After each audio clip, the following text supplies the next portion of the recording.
Hindi po ako nabitin. Nabasa ko po kasi sabi nyo kanina, may na-contempt. Hindi ko pa po alam eh kung ano eh. No? Eto pong kaya magsisimula po tayo. Dito po, eto lang, maikli lang po to, reaction lang sa na-contempt. Okay, start na tayo po. Pag-uusapan natin, ito po, no, na-contempt po si Attorney Zulaika Lopez, ang Chief of Staff po ng Office of the Vice President, sa kadahilanan po na hindi po dahil sa mga sinabi niya, kung hindi pa-contempt po itong si Representative Franz Castro na may kinalaman po labas dito sa nagaganap na hearing. Alam niyo, hindi ko na sana papatulan na contempt kasi sanay naman tayong nagko-contempt sila. Pero buong akala ko po yung contempt ay meron silang tinatanong at hindi nila nagustuhan, 'di ba? Ganoon naman sila. Pero ito po hindi. Lahat naman ng tanong. Alam niyo po, resource person po sila. Hindi po sila kinuha as witness or kaya ito yung pinapaliwanag ni BP Sara, hindi na nila maintindihan eh. Kung ano ba talaga yung bakit sila nag-imbita. 'Di ba? In aid of legislation, dapat meron silang ginagawang batas. Tapos, kasi kung ito po ay hearing sa budget pa rin, pati po yun mali eh. Tapos na po yung hearing sa budget. Naipasa na nga nila yung budget eh, 'di ba? Ang resulta nga nang hindi nila nagustuhan yung appearance ni BP Sara sa budget, tinapyasan na nga nila ng 1.3 billion. 'Di ba? Kaya nga 700 something na lang million eh. Ang laki po ng kinaltas na nila. Yun po ang trabaho nila sa budget. Kung hindi mo gusto, magre-report sa iyo eh. Kaya umaattend sa iyo. Kung hindi niyo nagugustuhan yung sinasabi sa budget hearing, kakaltasan niyo yung budget. Ginawa na nila yun. Tapos na. Ngayon, para isalang muli, dahil nga hindi naman purpose nila yung kung ano pa man, budget lang po ang purpose nila eh. Is either ipapasa mo o isisiro mo o kakaltasan o dadagdagan o mananatili yung budget. Tapos na. Pero nabitin pa sila dahil binalatuba sila ni BP Sara eh. Napahiya sila kay BP Sara eh. Tapos si BP Sara may mga serye ng mga press conference, lalo sila napapahiya. Gusto nila makaganti. Gumawa ng isa pang hearing na nakabase dito sa kay Valeriano. No? Para lang po maunawaan nyo kung bakit may hearing pa rin. Dapat tapos na to eh. Kasi budget tong pinag-uusapan eh. Meron pong nagsagawa po ng hearing dahil po nag-freedom ano na nga ang tawag doon sa nag-speech si Valeriano. Anong tawag doon sa speech na yun?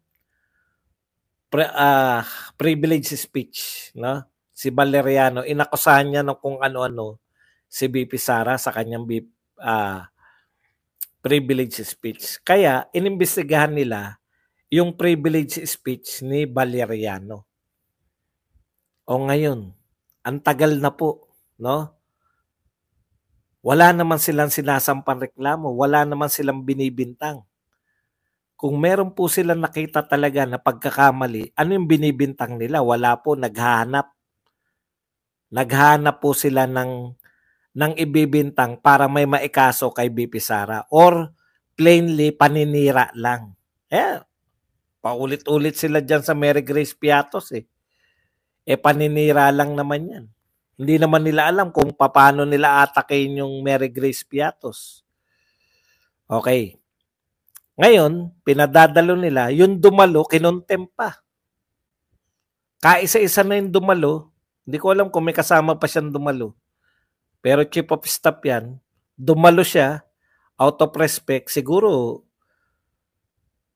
hindi yan yung gusto sana ni BP Sara. Kasi kilala natin si BP Sara, wag silang dumalo lahat kung maaari. Siya na lang papadaluhin. Dahil kaya ni BP Sara yung mga yan. Siguro, may gustong patunayan tong chief of staff. Gusto niya maglinis ng pangalan. O sa tingin niya, kaya niya tong mga congressman. Ayan po, na-contempt. Ngayon, ano po ang dahilan ng contempt? Ito po yun. Tandaan natin, Chief of Staff po, Chief of Staff, confidential fund po yung pinag-uusapan. No? So, ang confidential fund po, hindi po yan binubulgar. Ito nga po, sa tingin ko hindi ako abogado, pero sa tingin ko lang ito lang po ang tanging confidential fund na pinag-uusapan ng buong mundo.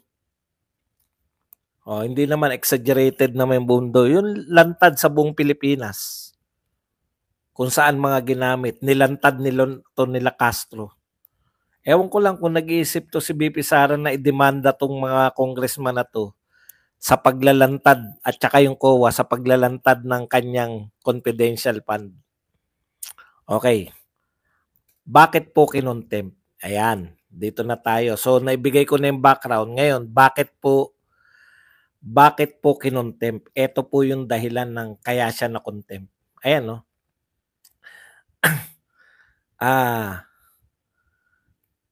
Sabi ni, eto po, during the course of the hearing, she drew the ire of some congressman for not directly answering their questions, including those about confidential funds of the OBP. So, nagagalit ng mga ibang congressman. Pero, hindi po yan yung kaya siya na-contempt. But it was ACT Teachers Party List Representative Franz Castro who moved to cite Lopez in contempt after her interpellation on the OVP letter sent to the Commission on Audit. Ayan. Kasi may nakita sila na sumulat din. Sumulat po kasi yung yung para bigay po yung background. Sumulat po yung House of Representatives.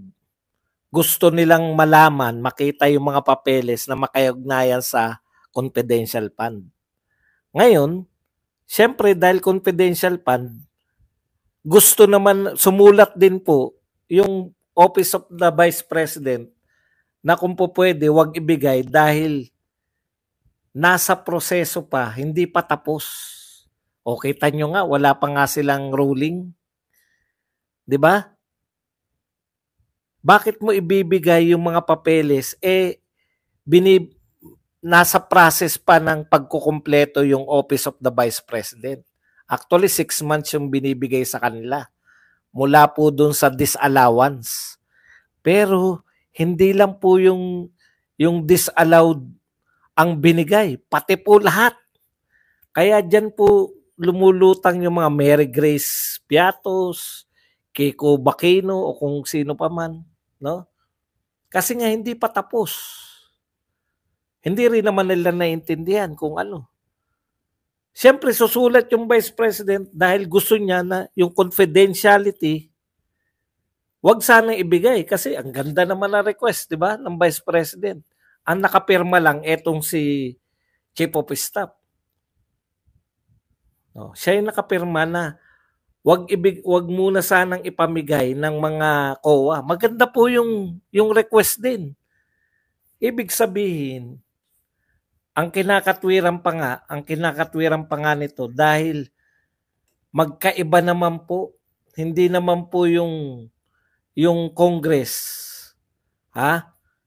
Iba naman po yung trabaho ng Congress sa trabaho ng executive. Kasi yung COA, ang trabaho niya, sinusuri niya yung mga pang-executive sila. Siya nag-audit sa mga executive branch. Sa lahat po ng mga opisina. Hindi lang pala executive sinusuri niya. Anyways, dalawa lang kayong may request. Yung isa, wag munang yung ipamigay, hayaan nyo munang ayusin namin. Kasi alam na nila eh. O tignan nyo po, ano yung nakalagay dun sa sulat ng mga congressman. Ang nakalagay lang naman sa mga sulat ng congressman, to expose. To expose yung confidential fund. O yan, basahin natin. Dito sa letter na to, Mr. Chair, may plano talaga yung Office of the Vice President na mag-interfere doon sa ating conduct proceedings. Dahil dito, Mr. Chair, dahil ikaw yung nakapirma, Attorney Lopez, sabi ni Castro, yan, I would like to seek reconsideration of the recent resolution to cite me in contempt for the record. It was respectful request to the Commission on Audit. There was no intention to demand for them or to order them or to commander them to something they did not want to. Nagre-request lang po sila na wag muna ipamigay habang nag-aayos pa. Kasi binigyan nyo pa ng chance yung OBP. Sa batas po yun. O ngayon, sinabi niya na nag-i-interfere. Ang problema, inaakusahan mo na nag-interfere. Wala po yan sa wala po yan sa aktual na, kumbaga, labas po yan. Labas po yung sinasite in contempt ni Castro. Labas po yan sa pinag-uusapan nila ng aktual ng panahon na yun. So, ibig sabihin, kinontempt siya dahil sa sulat niya sa COA, nakapilang. Hindi maari. Sumunod yung COA sa House of Representatives. Ano pong problema dun? Interfere daw. Naharang ba? Hinaharang daw ng Office of the Vice President yung request ng mga taga-HOR. Kaya siya pinakontempt.